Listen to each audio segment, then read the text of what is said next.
네,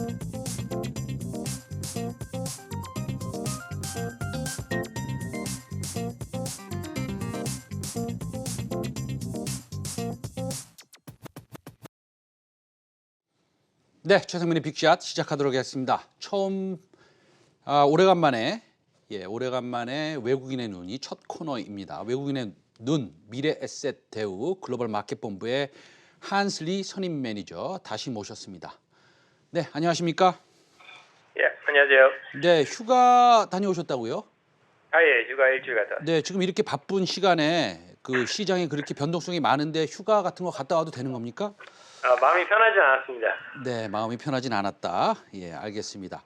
먼저 지난주 외국인 수급 동향 특이점 먼저 정리 좀 부탁드리겠습니다. 예, 큰 그림으로 보면은 이제 글로벌 펀드 쪽에서 유입은 꽤 미미했고요.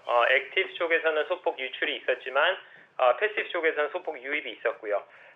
이제 펀드 플로우는 그런데 매매 내역을 보면은 오히려 좀 긍정적인 모습을 보였습니다. 지난주를 포함해서 지난 2주간 연속으로 외국인 순매수가 보였고 특히 지난주 21일 하루만 보면은 그 매수 금액이 이번 2월에 조정이 크게 있는 후에부터 제일 큰 하루 금액이었어요. 그리고 이게 이제 어느 시점에서 발생을 했냐 보면은 코스피가 벌써 2200 언저리에 와 있고 환율도 1200에서 오늘 강세를 조금 보이고 있지만 큰 변화가 없는데도 이렇게 유입이 들어오고 매수가 들어왔다는 거는 좋은 징조로 보고는 있습니다. 조금 섹터별하고 종목별로도 이제부터 더 자세히 봐야 될 것 같은데 제가 이 말씀을 드리는 이유는 진짜로 이게 외국인 유입이 그리고 순 매수가 구조적으로 들어올 거면은 이 시점에서 지금부터 조금 어떤 섹터와 어떤 종목들을 보고 있는지를 왜 사고 왜 파는지를 좀 더 봐야 될 것 같습니다.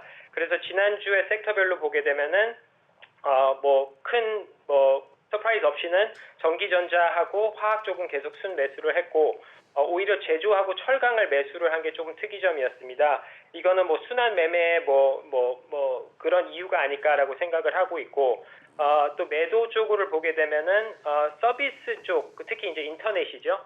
이쪽에서 이제 순 매도가 높았습니다. 이걸 의미하는 거는 어떻게 보면 좀 차익 실현이 있지 않았을까 좀 생각을 하고 있습니다.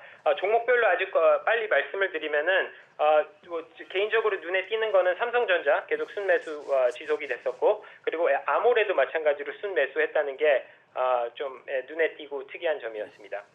알겠습니다. 지금은 언택트로 갔다가 콘택트로 갔다가 핑퐁 그런 장이 연속이 돼서 저희도 가늠할 수가 없습니다. 그러나 이게 백신의 개발이 소위 말해서 미중 간에 여러 가지 지금 골치 아픈 점이라든지 아니면은 다시 셧다운이 있을 거라는 그런 얘기들을 갖다가 압도하는 것인지 지금은 사실 어떤 한 방향으로 우리가 섹터나 아니면 시장을 볼 수 없는 그런 상황이다라고 저는 생각하는데요.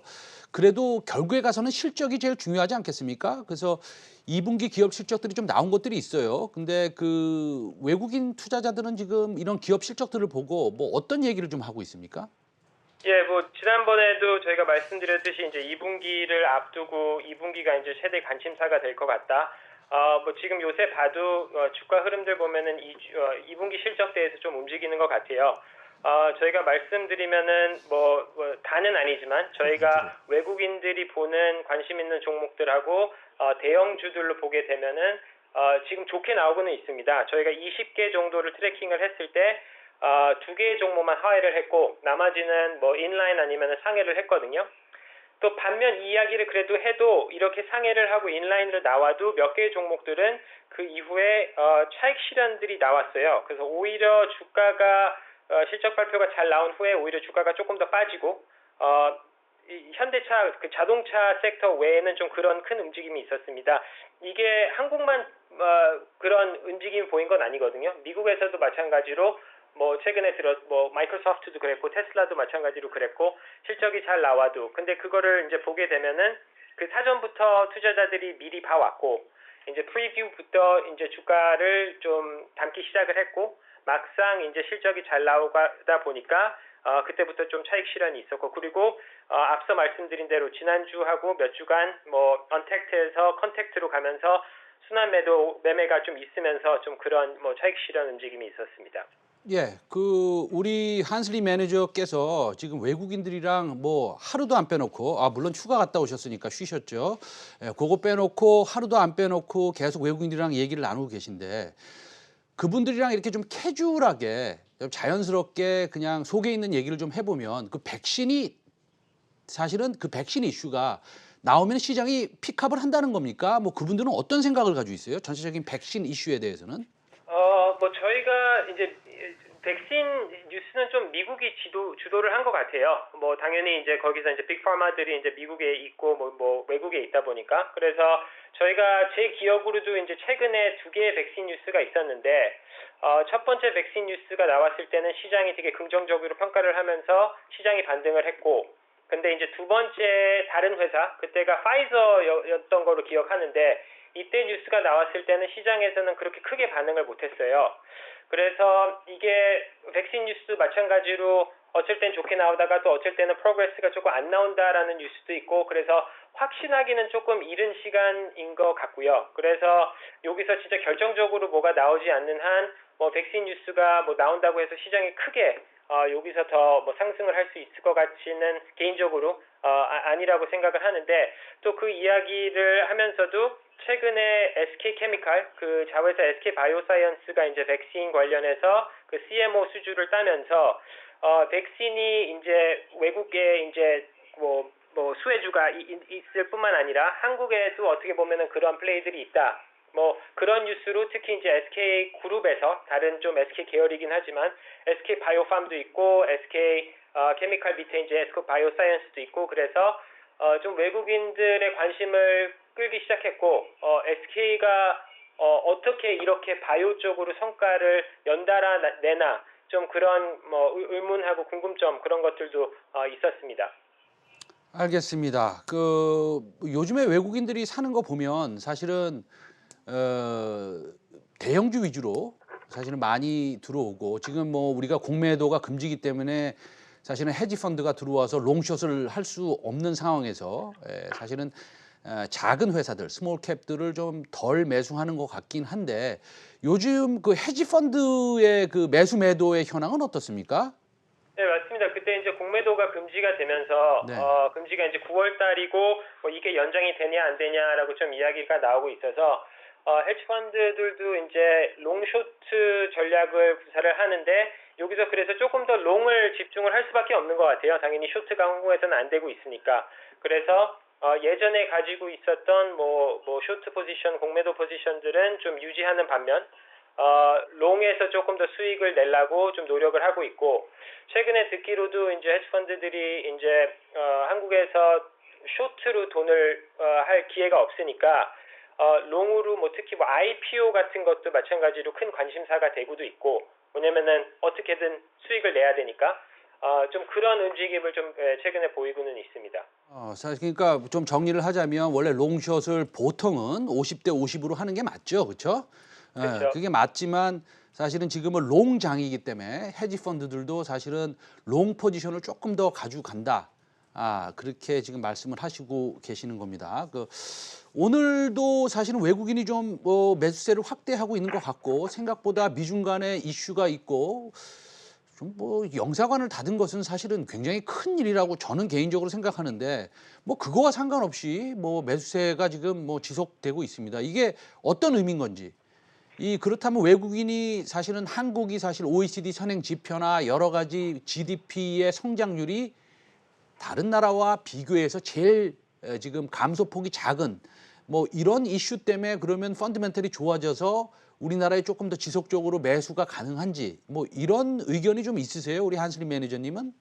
예, 뭐 저희도 뭐 제일 콜 앞에서 말씀드린 대로 이제 순 매수는 좋은 징조로 보이고는 있거든요. 그래서 오늘도 제가 이 콜 하기 전에 확인을 하고 들어왔는데, 외국인이 선물을 집중적으로 순 매수를 하고 있어요. 제가 보기에는 이제 선물을 매수를 하면서 이제 현물이 올라가는 건데, 선물을 봤을 때도 지금 현재까지는 5천억 이상을 순 매수를 하고 있었거든요. 이 5천억이라는 거를 뭐 말씀드리면은 올해 통틀어서 이게 10번째로 5천억 이상으로 순 매수를 한 거고, 이게 장이 마감이 되게 돼서 이제 5천억 이상을 해서 이제 순매수액이 올라가게 되면은 올해 상위 뭐 5일 안에 좀 순매수 금액이 될 수 있을 것 같아요. 그래서 이게 이제 중요한 게, 뭐, 앵커님도 말씀했듯이 이게 이제 지속이 가능하냐. 그러면은 이게 이제 왜 오늘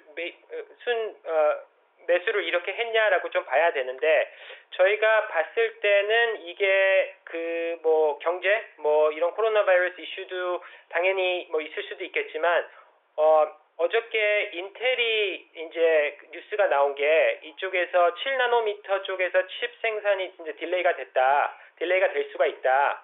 그래서 오늘 대만 시장을 보면은 한국을 아웃퍼폼을 하고 있어요. 대만 시장 제가 마지막 확인했을 때는 뭐 2.6% 거의 3% 이상을 올랐고, 여기서 이제 TSMC라는 종목이 이제 9% 이상, 10% 이상을 올랐는데, 이것 때문에 오늘 좀 이제 테크를 좌우하는 아시아 국가들이 이렇게 아웃퍼폼을 하는 게 아닐까라고 생각을 하고 있고, 이거 앞서서 저도 본 게 이번 주 목요일 날 삼성전자 컨퍼런스 콜이 있거든요.